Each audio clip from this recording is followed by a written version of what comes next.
RCR presenta Enlace Educativo.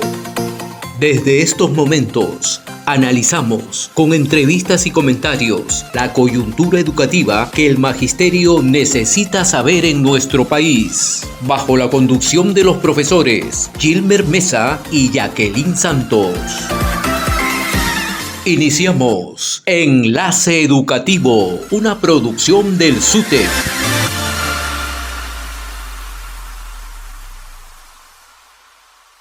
Maestros, maestras, compañeros auxiliares de educación, hermanos maestros de las zonas alejadas del país, las zonas intercultural bilingües, a los maestros que se encuentran en las zonas de frontera, nuestro saludo, nuestra valoración. Estamos en tiempos difíciles y nosotros valoramos mucho el trabajo que vienen desarrollando aquellos maestros que están en el interior del país. Es importante comunicarles que el día de hoy vamos a desarrollar un programa muy entretenido aquí en Enlace Educativo, un programa hecho por maestros para ustedes, los maestros, y a través de RCR, Red de Comunicación Regional, todas las redes de este prestigioso medio de difusión y de nuestra organización sindical, el SUTEP. Hoy día va a ser un día bastante importante y anunciamos para hoy la presencia del profesor Hugo Díaz. Él es ex presidente del Consejo Nacional de Educación y con él vamos a hablar de un tema bastante importante para los maestros. Se trata del Congreso Internacional de Educación Encinas 2024, que como todos los años se viene desarrollando y es para nosotros importante saber y conocer qué es lo que se trae este importante evento. A su vez vamos a estar con la profesora Katy Ramírez. Ella es maestra, dirigente nacional del SUTEP, pertenece al bloque importante del sector que corresponde a todos los maestros intercultural bilingües que se encuentran en la Amazonía Nacional, y ellos también están trabajando una medida de lucha importante como es la huelga nacional, y queremos escuchar de ella también cuál es el proyecto que vienen desarrollando dentro del sector educación en aras de mejorar la educación peruana, y a su vez cuál es el trabajo que se viene desarrollando para enfrentar esta medida de lucha. Vamos a una pequeña pausa comercial y regresamos aquí en Enlace Educativo. Vamos a iniciar este programa recibiendo al especialista en educación, el profesor Hugo Díaz, expresidente del Consejo Nacional de Educación. Vamos a una pequeña pausa y regresamos con más aquí en Enlace Educativo. Ya retornamos con Enlace Educativo. Maestros y auxiliares, ahora también estamos en TikTok. Descarga y abre la aplicación desde tu móvil y búscanos como SUTEP Perú. O ingresa desde una computadora o laptop a www.tiktok.com/@SUTEPperú. Podrás ver nuestros más recientes contenidos sobre temas sindicales, magisteriales, educativos, toda la coyuntura de nuestro país y más. No te olvides de seguirnos y compartir nuestros videos para expandir nuestra comunidad y llegar a más maestros y auxiliares del país. Recuerda que el SUTEP te apoya, el SUTEP te defiende. RCR, Red de Comunicación Regional, la red que comunica y une al Perú. Integramos y damos voz a las comunidades más alejadas del Perú. Más de 40 emisoras de radio, 30 estaciones de televisión y nuestras redes sociales se unen a diario con la señal de RCR. Integramos a más de 400 localidades en costa, sierra y selva. RCR, Red de Comunicación Regional, la red que comunica y une al Perú.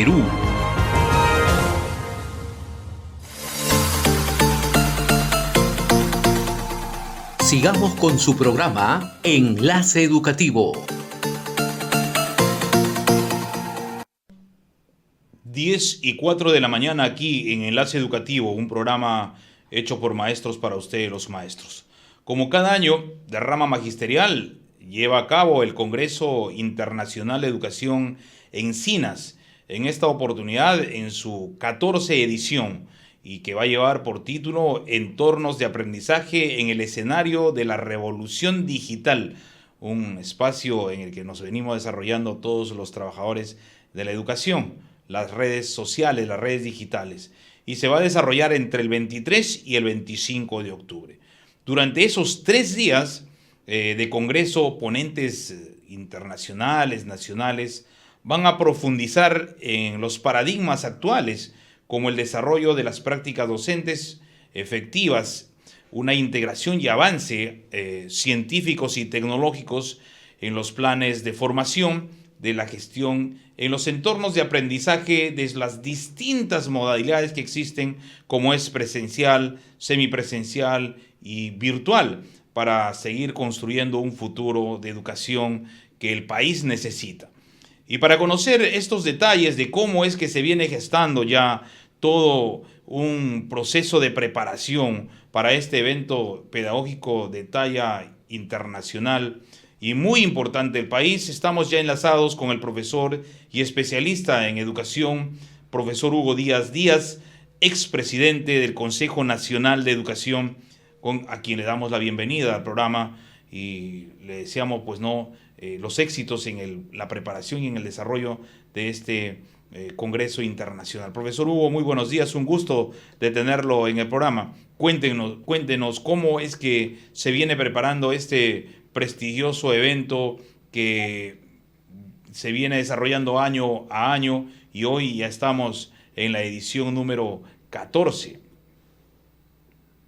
Así es, Gilmer. En primer lugar, un saludo a usted y a todos los oyentes de este programa, que realmente es un programa muy útil para los maestros. Y pues que la idea es contarles cómo se ha gestado este congreso y cuáles van a ser sus primeras características, ¿no? En realidad, el congreso surge básicamente de 3 fundamentos. El primero es que en el mundo hay un debate respecto del futuro de la educación, ¿no?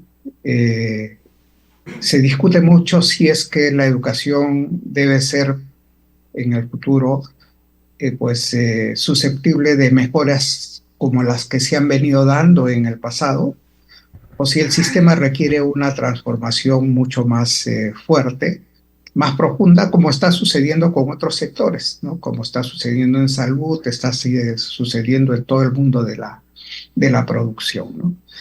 Y en ese marco, la tendencia mundial es que lo que necesita el sistema es una transformación, porque si no, el sistema se queda a la saga respecto de otros desarrollos asociados a la ciencia, a la tecnología.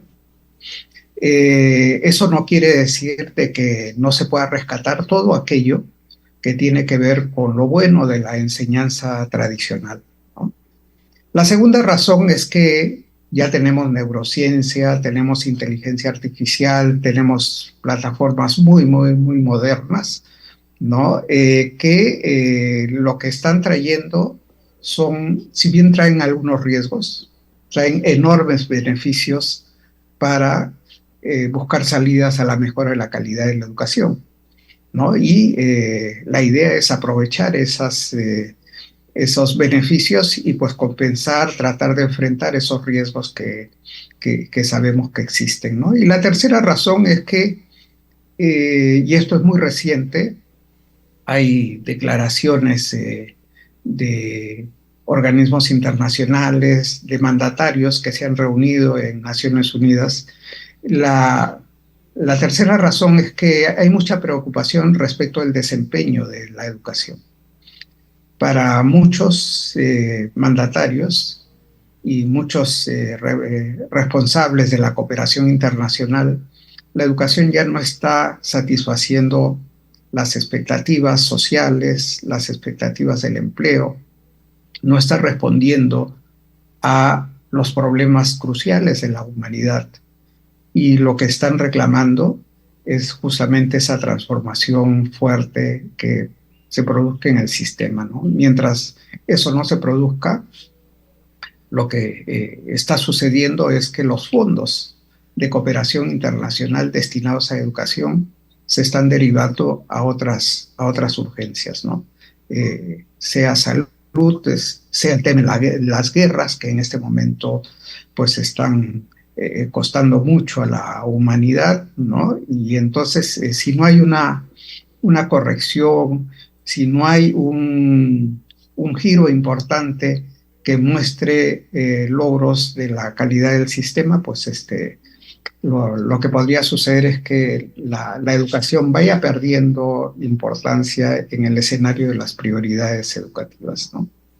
Esas son principalmente las fundamentaciones. Sí, un tema importante, Hugo, es que el Consejo Nacional de Educación ha desarrollado una suerte de investigación sobre cuál es la problemática en la que se ha sumergido hoy en día la educación nacional.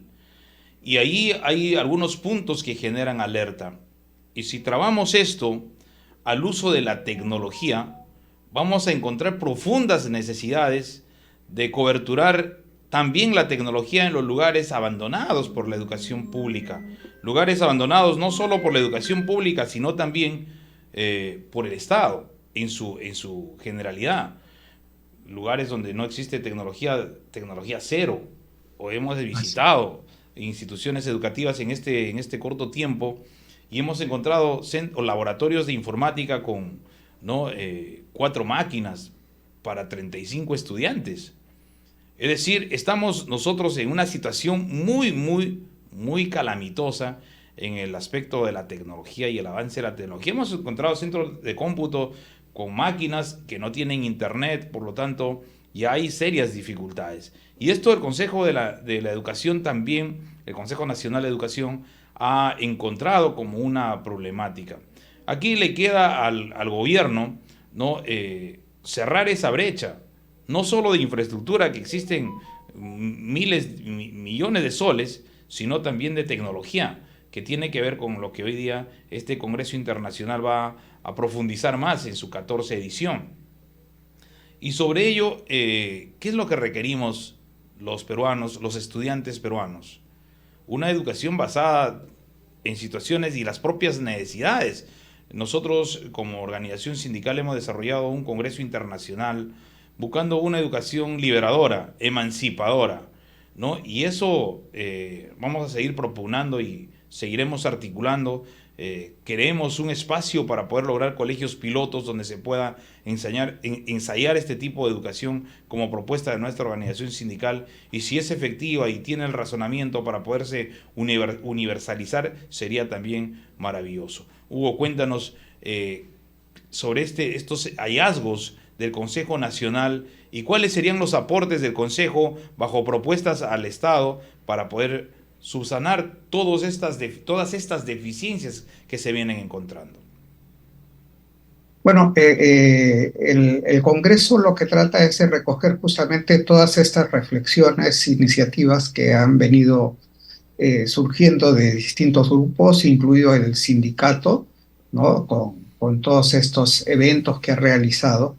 Y la idea es básicamente mostrar que en el futuro de la educación la estrategia no puede ser una estrategia parcial, tiene que ser una estrategia integral que cubra las distintas demandas que se le dan a la educación, ¿no? Es decir, no solamente es el tema tecnológico, indudablemente que va a ser un eje fundamental, pero hay respuestas que hay que dar a los sectores desfavorecidos, hay que dar respuestas a los problemas cruciales de la humanidad, como son el cambio climático, los problemas de la migración, la educación bilingüe e intercultural, que, como señalas, vamos a tener en el programa una especialista que va a ser entrevistada por ustedes, no todo el tema financiamiento, el tema de qué vamos a hacer con la infraestructura en los locales escolares, que hace 10 años prácticamente nos dijeron que el déficit de infraestructura era 100.000 millones de soles, y más o menos que al 2025 se habría avanzado al 80% de los problemas de infraestructura. Pero cuando vemos las cifras que hay en los últimos planes de desarrollo de infraestructura educativa, pues lo que vemos es que esos 100.000 millones de soles se han convertido en 175.000 millones, ¿no? Y a más de eso, los últimos 10 años, lo que hemos hecho es devolver el 30% del presupuesto que nos asignaron para infraestructura por no haber gastado, ¿no? Entonces, el problema es muy complejo y por eso es que este Congreso en CINAS pues se ha organizado en 3 bloques. Un primer bloque que lo que trata es de ver el problema de los aprendizajes, ¿no? Y cuál es el futuro de los aprendizajes, ¿no? Debemos seguir con un currículum sumamente recargado como es el actual, que tiene 31 competencias. En Europa se trabaja con 8 o 10 competencias, ¿no? ¿Y cuál va a ser el papel de la tecnología en ese entorno, ¿no? La idea y la apuesta es que hay que tender a un aprendizaje profundo, a un aprendizaje significativo, ¿no? Hay que apuntar a aquello que realmente sea lo perdurable, digamos, en la formación de los estudiantes, porque hay que tener en cuenta que el proceso de la educación no acaba en la escuela, ¿no? El proceso de la educación va a durar toda la vida y a lo largo de la vida se pueden aprender muchas cosas que en este momento están incorporadas en el currículum, pero que van a ir cambiando, ¿no? Entonces, esa es la primera digamos, noción que hay, ¿no? Y dentro de todo esto, ¿cuál es el papel que va a tener el docente? ¿Qué tipo de perfil? ¿Hacia qué tipo de perfil requiere ir transitando, ¿no? En una segunda sesión, el día 24, lo que vamos a hacer es trabajar 3 temas que son vitales, ¿no? ¿Cuál es el futuro de los recursos didácticos? ¿No? ¿Qué va a pasar con el texto escolar? ¿Qué va a pasar con los recursos tecnológicos, los aplicativos que vienen surgiendo, ¿no? ¿Cómo concebir un modelo integrado no solamente de adquisición, sino también de empleo de estos materiales, ¿no? El segundo tema es el tema de cómo transformar las aulas, ¿no? Para introducir modelos como los de educación híbrida, ¿no? Trabajos de educación virtual, ¿no? Cómo aprovechar una jornada laboral que tenemos, pero que está demandando, digamos, el trabajo con conocimientos mucho más complejos que en el pasado, ¿no? Y un tercer tema en ese segundo día tiene que ver con lo que es educación rural y educación bilingüe e intercultural. Ahí, como bien decías, los déficits son enormes, ¿no? Por ejemplo, en la educación, en los centros de educación bilingüe e intercultural, pues lo que se encuentra es que el 70% de los centros de educación bilingüe e intercultural carecen de un laboratorio de informática y que ese 30% que existe no necesariamente tiene el equipamiento adecuado para poder trabajar. Muchos consideran que tienen un laboratorio de cómputo, pero están trabajando con estas tabletas que se compraron en el marco del programa Una Laptop por cada estudiante, que ya pues han pasado casi 20 años y esas computadoras prácticamente ya no sirven para un proceso de enseñanza, ¿no? Y un tercer día, pues del Congreso está destinado a ver cuál es la visión estratégica que tenemos en el sector para poder hacer un proceso de transformación y qué tipo de liderazgos se requieren a nivel de las escuelas por parte de los directores y los docentes, ¿no? Creemos que con eso se puede dar un primer paso a una reflexión que para el país es muy importante, ¿no? Y creo que la derrama en este sentido lo que está haciendo es poner sobre la mesa el tema y que no solamente las autoridades del ministerio lo recojan, sino también los docentes y otros sectores de la sociedad, ¿no? Sí, importante programa que nos acabas de mencionar de estos 3 días. Un tema que los maestros quieren saber es cuál va a ser la dinámica de esta 14 edición del Congreso Internacional Encinas. ¿Va a ser como era antes, de manera presencial, para escuchar de manera directa a estos prestigiosos ponentes, o va a ser una parte presencial, otra parte virtual, generando un modelo híbrido, y ahí muchos profesores van a tener también dificultades por un tema de no estar muy vinculados a la tecnología, y desde ese momento tenemos que empezar a cambiar nuestros paradigmas, ¿no es así?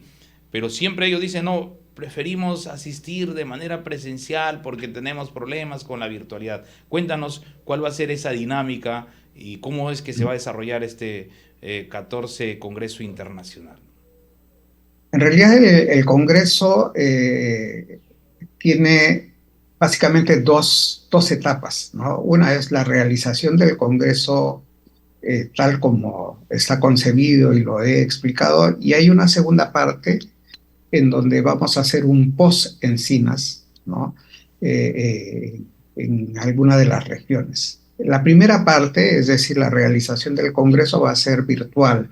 ¿Por qué lo hacemos virtual? Porque pues lo que queremos es llegar a todo el país, ¿no?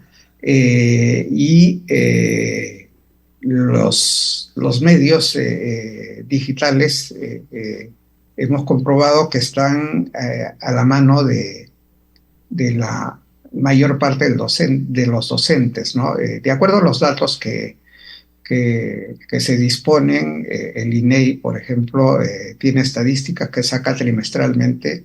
Ya el 90% de los profesores tiene alguna forma de comunicarse a través del Internet, sea a través del celular, sea a través de una tableta o de una computadora.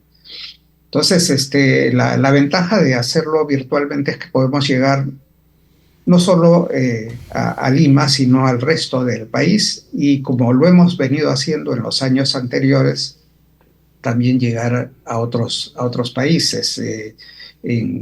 Recuerdo el año pasado, hemos tenido más o menos entre 15 y 20% de participantes que eran de Argentina, Bolivia, Ecuador, Colombia, Centroamérica. Es decir, ya el Congreso tiene una expectativa, un reconocimiento internacional que es interesante y muy aprovechable, ¿no? Y por eso es que también nos interesa tener invitados internacionales en el Congreso, ¿no?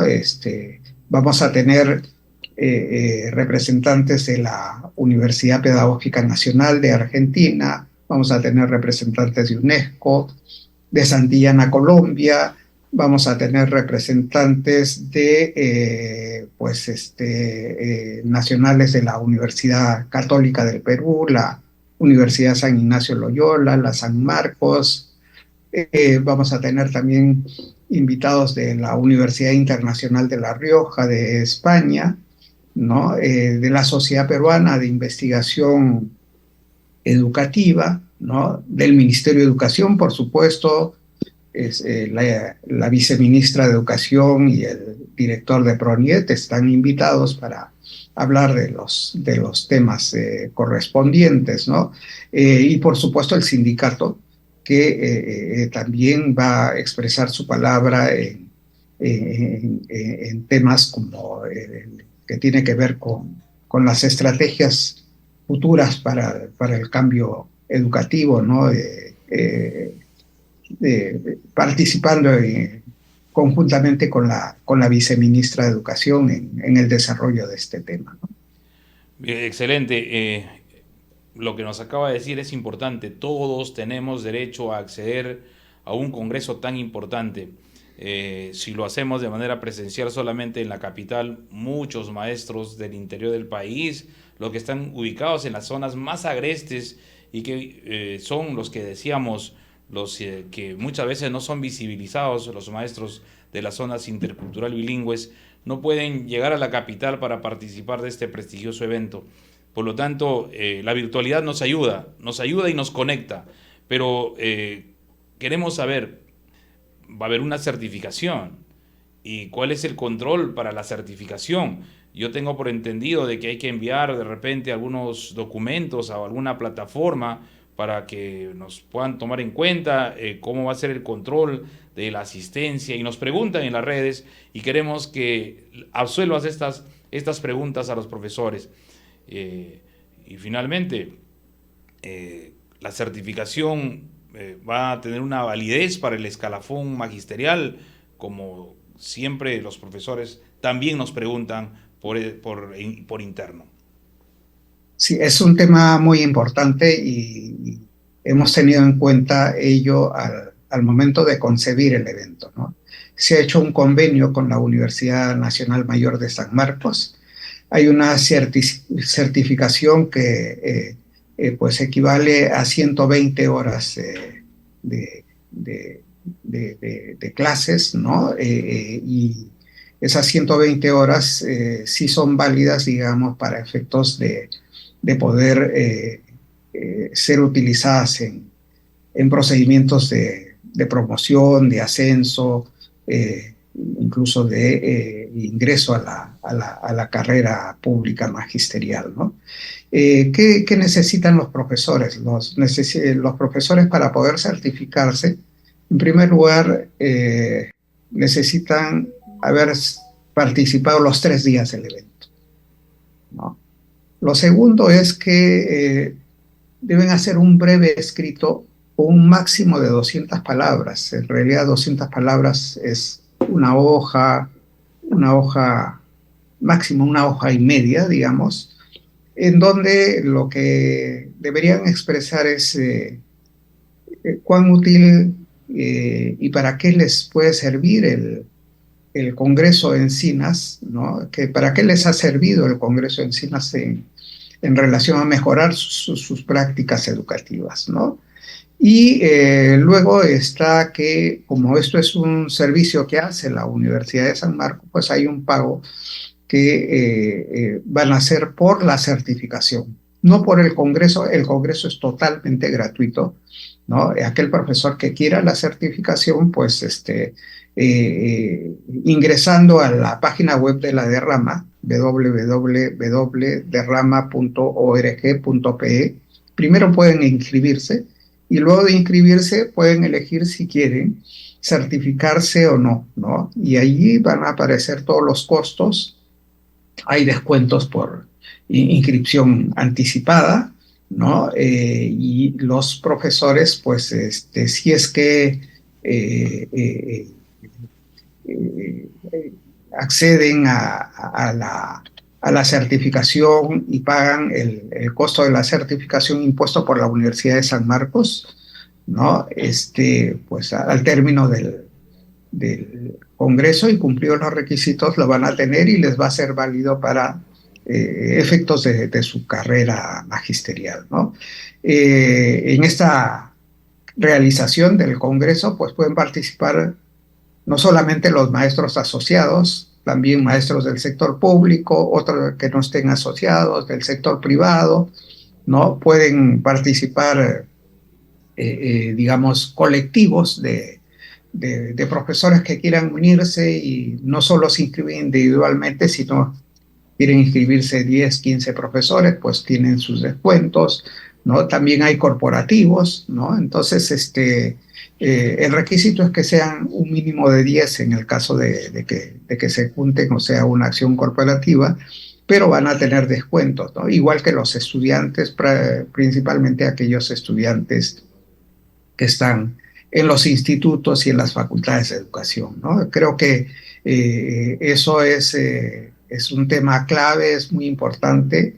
Y solo quería también agregar algo que había olvidado en la intervención previa. La experiencia lo que nos está enseñando es que más que hacer un congreso en donde hayan exposición tras exposición, lo que vamos a hacer es una metodología muy ágil, ¿no? Es decir, vamos a tener un moderador, que en este caso es el periodista Carlos Cornejo, que lo que va a hacer es un conversatorio. No van a ser exposiciones, sino más bien es una conversación, un intercambio de ideas entre él y los dos panelistas que para cada una de las sesiones se han planteado, ¿no? Esto está demostrado en distintos eventos que se han hecho, no solamente para educación, sino para otros sectores, que es el método que más atrae, más motiva y más engancha, digamos, a quienes asisten a un congreso de esta naturaleza, ¿no? Y en ese sentido, Encinas lo que trata es de modernizarse año tras año y ser mucho más eficiente, ¿no? Así es. Importantes precisiones sobre este importante evento, el Congreso Internacional Encinas, la 14 edición del Congreso Internacional Encinas. Esto es un tema progresivo y en cada uno se ha venido discutiendo la problemática del sector para generar algunas alternativas. Profesor Hugo, sabemos de que está saliendo de una operación y a pesar de ello está con nosotros el día de hoy. Queremos expresarle la solidaridad por este tema tan sensible que viene, ¿no?, usted asumiendo con su salud. Profesor, un abrazo fraterno, una pronta recuperación para poderlo tener siempre con nosotros en este tipo de conversatorios. Finalmente, profesor, quisiéramos que usted les envíe un mensaje a los maestros y maestras de todo el país, ¿no? En dos aspectos. Uno, un mensaje de fe de que este sistema educativo peruano es el que nosotros creemos que se viene desarrollando con calidad, pero que puede mejorarse todavía con el concurso de personalidades y estudiosos de la educación, pero con el concurso fundamentalmente de los maestros, quienes ejecutamos el trabajo abajo con nuestros estudiantes. Ese mensaje que requieren los maestros, profesor, de su parte. Sí, y yo creo que eso que has mencionado es realmente clave, muy, muy importante y sobre todo tranquilizador para maestros que a veces están un poco desilusionados, decepcionados de pues tanto cambio que ha habido, por ejemplo, de autoridades en los últimos años y que ha impedido que la educación vaya mucho más rápido en sus mejoras que en el pasado, ¿no? Eh, ¿Qué se puede decir? Es bien importante tener en cuenta qué está pasando en los países mucho más desarrollados que en el Perú en términos de educación. En esos países lo que está sucediendo es que el tema tecnológico aparece como un tema complementario, ¿no? Pero se conservan todas aquellas riquezas que ha tenido el sistema tradicional. Por ejemplo, el tema docente es fundamental, siempre se sigue considerando como el principal factor de enseñanza y lo consideran así para el futuro. Lo segundo es que varios países que habían abandonado los textos escolares por introducir aplicativos digitales, ahora están retornando al texto escolar, ¿no? Tienes el caso de Finlandia, Suecia, Corea del Sur, Singapur, ¿no?, que están en esa línea, ¿no?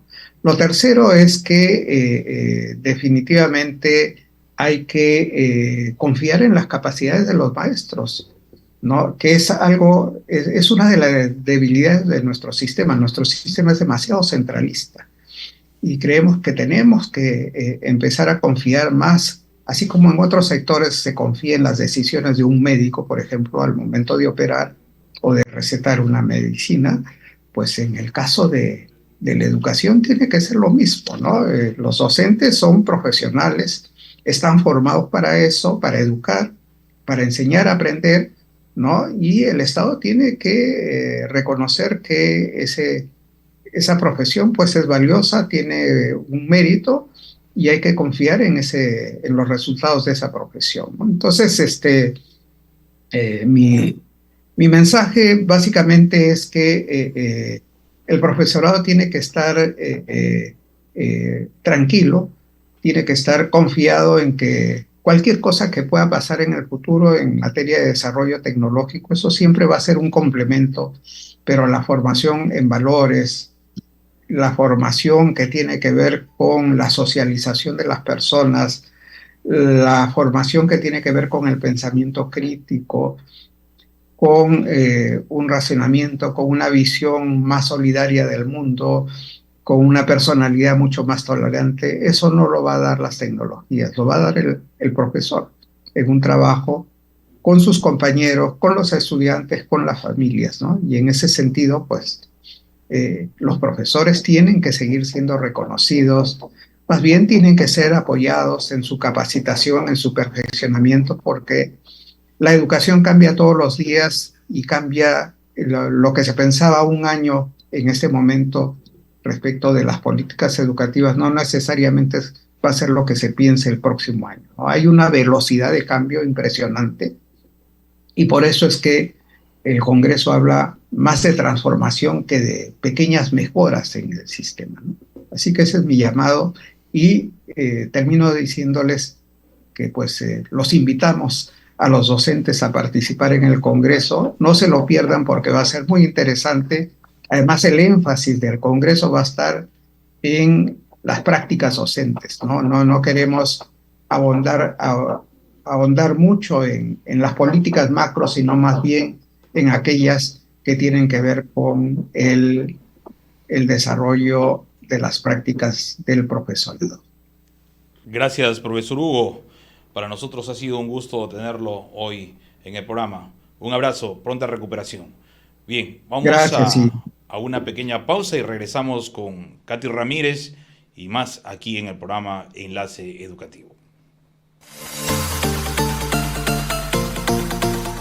Ya retornamos con Enlace Educativo.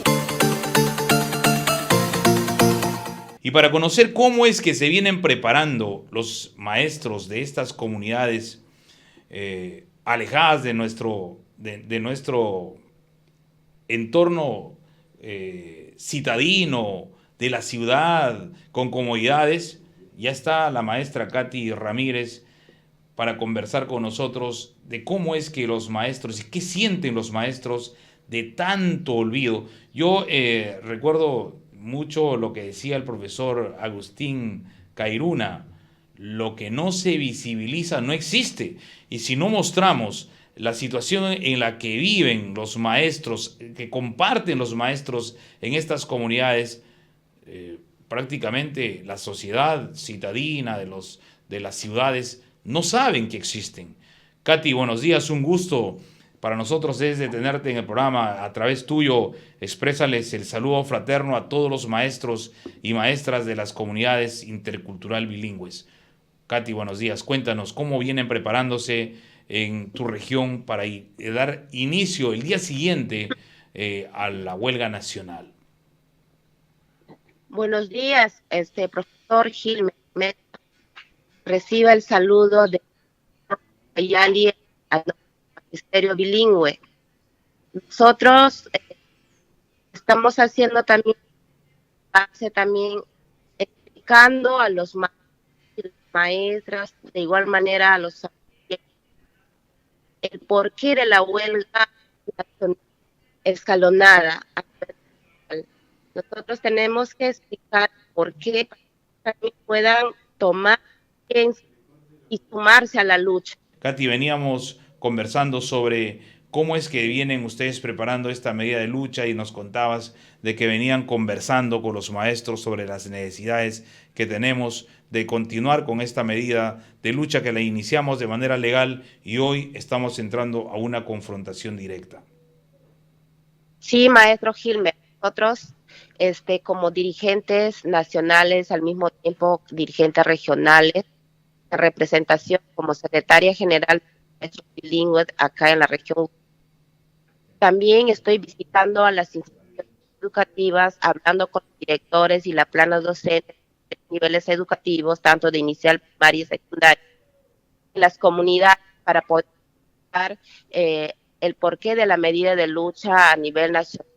Estamos entrando ya para unos días nomás para entrar en la huelga indefinida escalonada. Bien, Katy, estás bien ubicada y se te escucha mejor. Cuéntanos, ¿cuáles son las necesidades que tienen los maestros y los estudiantes en estas comunidades intercultural bilingües muy alejados de la ciudad? Y como tú nos contabas, te vas el domingo o el lunes temprano y no regresas hasta el viernes.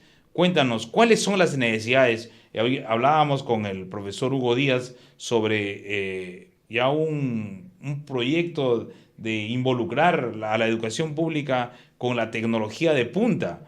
Y ustedes, yo me imagino, están muy alejados de esa realidad. Sí, nosotros en la ciudad de Pucallpa, nosotros nos desplazamos a comunidades nativas. Hay maestros y maestras que trabajan un poco cerca, ellos vienen semanalmente, y hay otros que trabajan muy lejos, ellos vienen cada fin de mes. Entonces, eh, en las comunidades, las necesidades mayores, no tenemos la cobertura para poder también hacer el desarrollo de las clases. No tenemos prácticamente en esta cero cobertura en las comunidades, la mayor parte no hay internet, ¿no? Y el traslado a una comunidad también no es accesible, es difícil para poder llegar a las instituciones educativas donde cada maestro trabaja, ¿no? Ellos cumplen el doble rol para poder asumir ese compromiso de ser docente, de estar con los estudiantes en las comunidades, porque muchos, la mayoría tienen hijos que están estudiando en la ciudad, pero ellos lo dejan por cumplir su compromiso de ser docente. Entonces eso no es fácil, y el traslado también requiere economía, genera gastos, porque nosotros no tenemos viático, nosotros tenemos que pagar nuestro propio pasaje, también alojamiento, también la alimentación es escaso en las comunidades nativas. Katy, lo que acabas de decirnos es para subrayar. Los maestros, a pesar de las dificultades de ingresar a comunidades y quedarse todo un mes, otros una semana, y no tener viáticos, cuéntanos, ¿cuánto costaría, por ejemplo, el internarse, ¿no? A las comunidades nativas, ¿no? Por un mes para el profesor. ¿Y cuánto cuesta salir? Pues por eso que los profesores nos comentaban que es difícil entrar y salir en la semana porque costaba ingentes cantidades de dinero. Entonces, ¿cuánto cuesta, por ejemplo, internarse y desarrollar las labores académicas con todas las dificultades que hay? Lo que yo puedo explicar de esa parte es de acuerdo a la distancia. Hay maestros que trabajan cerca, entonces semanalmente tienen que gastar 100 soles y al mes son 400 soles, simplemente pasar fuera de la comida, que en el camino ellos pueden solventar los gastos, ¿no? Y hay muchos maestros que vienen cada fin de mes por la distancia, y los demás maestros que trabajan en la frontera, tanto Purús, Breu, ellos no vienen mensual, ellos vienen después de 5 meses. Los maestros que se han tratado este año han ingresado el mes de marzo, ellos han salido en julio recién, nuevamente han ingresado después de las vacaciones de medio año en agosto, recién ellos van a salir en diciembre. Ellos no tienen hasta el momento comunicación con sus familiares, con sus hijos, prácticamente se han internado en las fronteras. Entonces, para poder hacer el trabajo allá, ellos requieren en cuestión, ellos no hay accesibilidad en bote, en carro, simplemente en avión. Entonces, el pasaje es costoso. Entonces, todo eso no alcanza la remuneración que percibimos los maestros que trabajamos en las zonas fronteras, en las zonas rurales, porque demanda mayor gasto, profesor Hilmer. Eso es el contexto, eso es la realidad cruda. Nosotros, los pueblos originarios, los maestros bilingües, asumimos todos los años para poder cumplir con nuestros estudiantes que tanto nos esperan en las zonas rurales. Así es, Katy. Katy, venimos trabajando denodadamente por construir las posibilidades de generar una medida de lucha, una huelga nacional y que sea contundente. En tu región, después de describir las necesidades que tienen los maestros, las complicaciones, se viene trabajando también por exigir una educación de calidad con mejor escuela. ¿Cómo se encuentra la infraestructura, el material didáctico, el mobiliario en esas instituciones educativas interculturales bilingües dentro de Ucayali? La mayoría de las instituciones educativas en las comunidades nativas están en precarias condiciones, porque no tenemos, empezar de los servicios básicos y las estructuras no están adecuados. Acá en la zona nosotros utilizamos los términos mayor ramadas, no tienen cerco ni piso, y ahí están los estudiantes. Entonces también tenemos la atención del gobierno, desde los gobiernos regionales, desde el municipio. Ellos mayormente pues no ven las necesidades en tema de educación. Otros temas nomás priorizan, pero menos educación. Y nosotros, nuestras necesidades no son visibles, somos invisibles hasta el momento, porque hasta el momento no recibimos la atención del gobierno. La mayoría de las infraestructuras está en precarias condiciones. Eso es lo que yo puedo explicar. Y los materiales también, la mayoría de las instituciones no llegan los materiales, no contamos con los libros, no contamos con los materiales educativos, no tenemos pizarra, ¿no? Entonces, es difícil asumir el compromiso, pero ahí está un maestro siempre asumiendo de acuerdo a su posibilidad para que este estudiante reciba la educación, pero no estamos hablando de una educación de calidad, ¿no? Porque nosotros tenemos necesidades.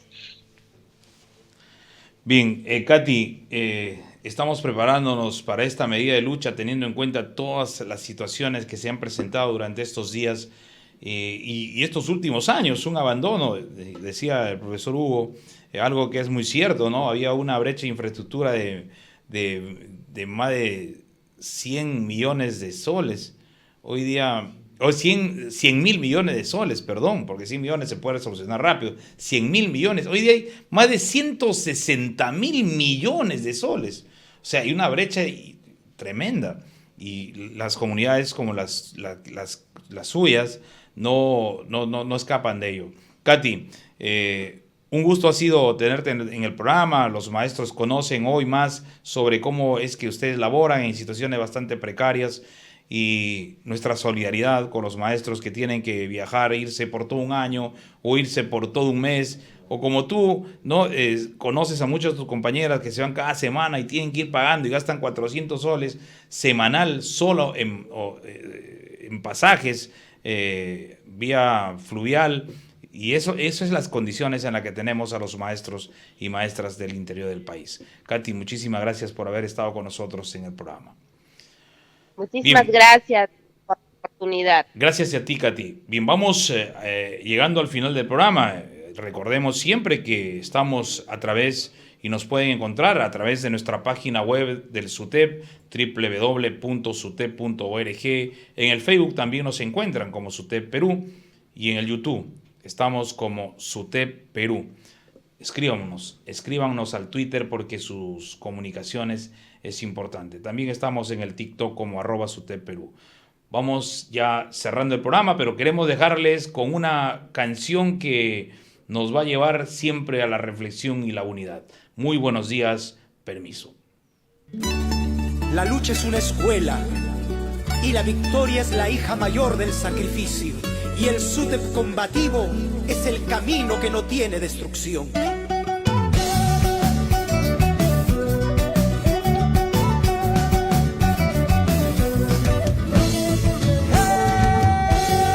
¡Eso es! ¡Qué bonito!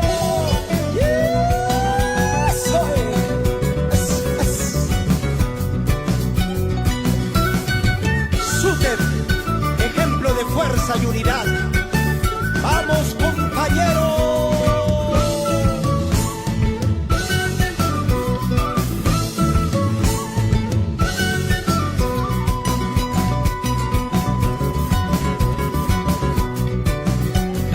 El magisterio joven presta atención. La mujer maestra muestra convicción. Escuchan su fe y educación. Ambos preguntan qué es el SUTEP.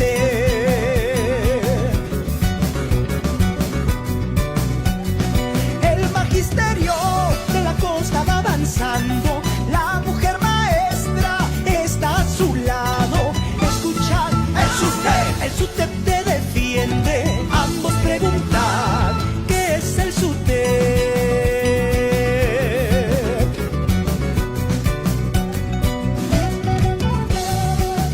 SUTEP en la costa, sierra y selva, trabajando por los derechos de los maestros y la educación de nuestros niños.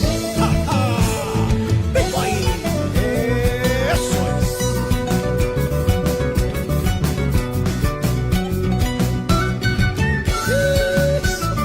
¡Ja, ja, ja! ¡Gira, gira, gira! ¡Gira, gira, gira! ¡Eso es!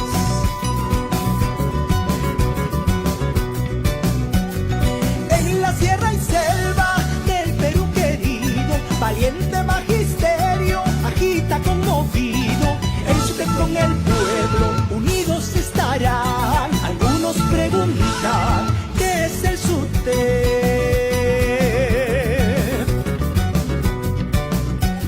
El SUTEP junto al pueblo no olvida Pachari. Corilloqui está presente, él está contigo. Los mártires del SUTEP viven ahora y siempre. SUTEP con el pueblo, justicia y dignidad.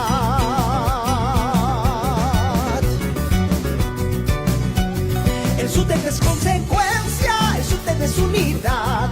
El SUTEP te representa, lucha con dignidad. El SUTEP con el pueblo, unidos estarán. SUTEP con el pueblo, justicia y dignidad. ¡Eso es!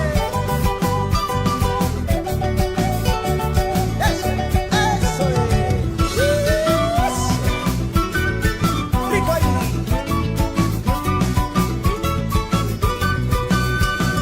¡Eso es! ¡Rico ahí! ¡Qué bonito!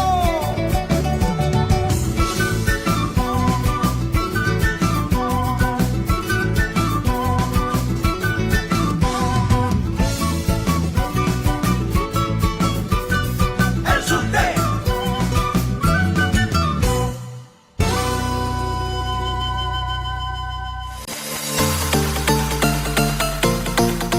RCR presentó Enlace Educativo.